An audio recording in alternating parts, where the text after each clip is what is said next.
Assalamualaikum warahmatullahi wabarakatuh. Sobat YouTube, berjumpa lagi di channel Kelasku Online, belajar menyenangkan kapan saja dan di mana saja.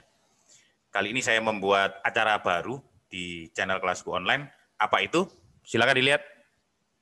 Ya, monolog Cak Lukman. Apa sih monolog itu? Teman-teman bisa mencari di KBBI, ya, Kamus Besar Bahasa Indonesia. Monolog itu apa sih? Monolog itu berbicara dengan diri sendiri, ya, berbicara dengan diri sendiri. Tetapi ini adalah sebuah refleksi dari sebuah pengalaman yang nanti akan saya ceritakan, bahwa pengalaman ini barangkali akan dapat diambil hikmahnya oleh teman-teman. Apa itu yang ingin saya ceritakan pada monolog yang pertama ini? Menulis. Ya, menulis. Teman-teman tentu punya banyak pengalaman ketika mau mengawali aktivitas menulis. Kalau teman-teman ingin berbagi dengan saya, silakan diisi di kolom komentar. Apa pengalaman pertama kali ketika diajak untuk menulis? Menulis apapun, buku pelajaran, menulis puisi, menulis cerpen, menulis buku harian, menulis apapun lah, terserah teman-teman. Dan apapun itu bentuknya. Nah, menulis itu menjadi sebuah aktivitas yang membutuhkan kemampuan khusus. Teman-teman boleh berbeda dengan saya pendapat ini. Karena apa? Karena menulis itu sebenarnya adalah sebuah aktivitas mencurahkan segala macam yang ada di dalam pikiran kita dalam bentuk kata, dalam bentuk kalimat, dalam bentuk paragraf, bahkan dalam bentuk buku. Nah, ini adalah sebuah kegiatan yang memang sangat menarik, tetapi banyak sekali alasan ketika teman-teman diajak untuk menulis. Bahkan sampai saya membuat judul nulis ngawur jadi buku. Itu saking gregetannya saya, kok banyak sekali alasan ketika terutama guru diajak menulis. Yang tidak punya ide, tidak tahu cara memulai, sering macet, tidak selesai, tidak pernah selesai maksud saya. Dan ini menjadi masalah sendiri. Kali ini kita akan tuntaskan masalah dasar kenapa orang sulit untuk menulis. Nanti kita akan lanjut terus di monolog ini, apakah itu tips, bagaimana cara mengembangkan tulisan, tulisan apa yang paling mudah. Nah, sehingga kita dapat menulis apapun itu tahu strategi dan caranya. Tentu ketika kita menulis puisi, tidak sama strateginya dengan menulis penelitian tindakan kelas misalnya. Tidak sama juga ketika kita menulis cerpen, tentu akan berbeda dengan menulis artikel misalnya. Dan banyak strategi-strategi yang nanti ingin saya bagi. Kalau kita tahu strategi ini, maka kita dapat memilah ketika kita menulis puisi, itu begini caranya. Ketika kita menulis cerpen, itu seperti ini caranya. Ketika menulis artikel, begini caranya. Nah, hal itu nanti akan menjadi sebuah pengalaman yang sangat berharga ketika teman-teman ingin memulai menulis. Oke, saya awali dulu dari berpikir itu apa. Thinking process. Jadi proses berpikir namanya. Dari sini nanti kita akan dapat mengambil benang merahnya dengan apa yang saya sampaikan di awal tadi. Berpikir itu adalah kita mengindra sebuah fakta atau suatu fakta.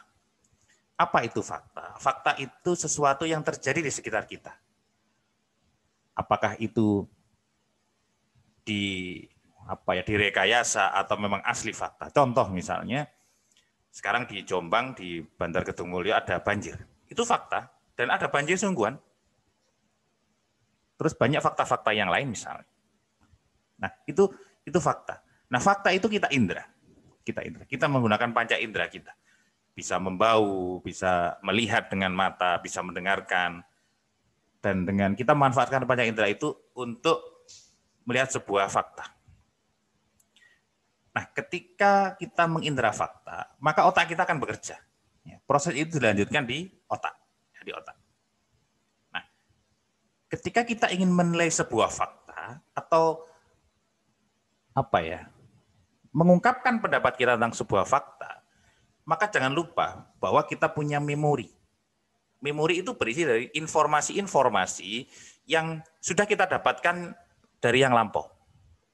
Apakah itu dari membaca, apakah itu dari mendengarkan, dari kuliah, dari aktivitas apapun yang menjadi long term memory kita, itu akan kita panggil ulang untuk menilai sebuah fakta. Sama dengan ketika kita ujian misalnya, saya guru fisika, saya memberikan soal kepada anak-anak, soal tentang suhu misalnya, saya berikan, sebelum ulangan sudah saya ajarkan, ya, pertemuan yang lalu sudah saya ajarkan, anak-anak suhu adalah bla bla bla bla bla dan seterusnya. Setelah itu minggu depannya saya beri soal latihan, menghitung konversi suhu atau menghitung konversi skala suhu. Saya berikan soal, ya, 3 begitu. Anak-anak mengerjakan, dia mengindra soal itu. Soal itu adalah fakta. Dan dia memanfaatkan indera matanya untuk melihat soal itu. Nah, ketika dia melihat soal, dia berpikir. Dia menggunakan otaknya untuk berpikir. Nah, ketika dia menggunakan otaknya untuk berpikir, dia sebenarnya recalling, memanggil memori-memori yang pernah dia dapatkan. Entah dia membaca lagi setelah saya jelaskan, entah bertanya ketika dia tidak paham, atau mendengar penjelasan saya. Ketika dia sudah paham, ketika di dalam otaknya ada memori tentang solusi dia mengerjakan soal itu, maka dia dapat mengerjakan soal. Tetapi bagi orang-orang yang tidak paham atau bagi anak-anak yang tidak paham, maka dia akan kesulitan untuk mengerjakan itu. Nah, dari kasus ini, maka sebenarnya fakta, indera, dan otak itu adalah sesuatu yang sudah ada di dalam diri kita. Sudah ada di area sekitar kita. Nah, yang tidak ada apa? Yang tidak ada adalah informasi. Memori yang ada dalam otak kita itu yang tidak ada. Nah, permasalahannya adalah di situ. Nah, informasi ini yang seharusnya kita gali terus, kita pelajari terus, sehingga sebagaimana siswa tadi yang ketika saya beri soal, dia dapat mengerjakan, berarti dia sudah memiliki informasi di dalam otaknya. Bagaimana dengan menulis? Oke. Orang yang kesulitan menulis, maka dia tidak banyak informasi yang dia dapatkan di otaknya. Bagaimana cara mengembangkan ide, dia tidak punya. Bagaimana memilih diksi, dia tidak punya. Bagaimana dia membuat judul yang menarik di dalam otaknya, informasi-informasi itu tidak ada.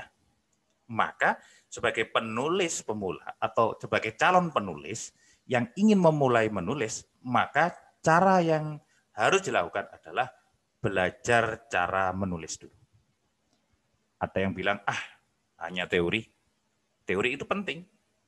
Kenapa? Karena dari teori itu kita dapat recalling, ya, dari memanggil ulang ketika kita mendapatkan tantangan, ketika kita mendapatkan pertanyaan, ketika kita mendapatkan masalah.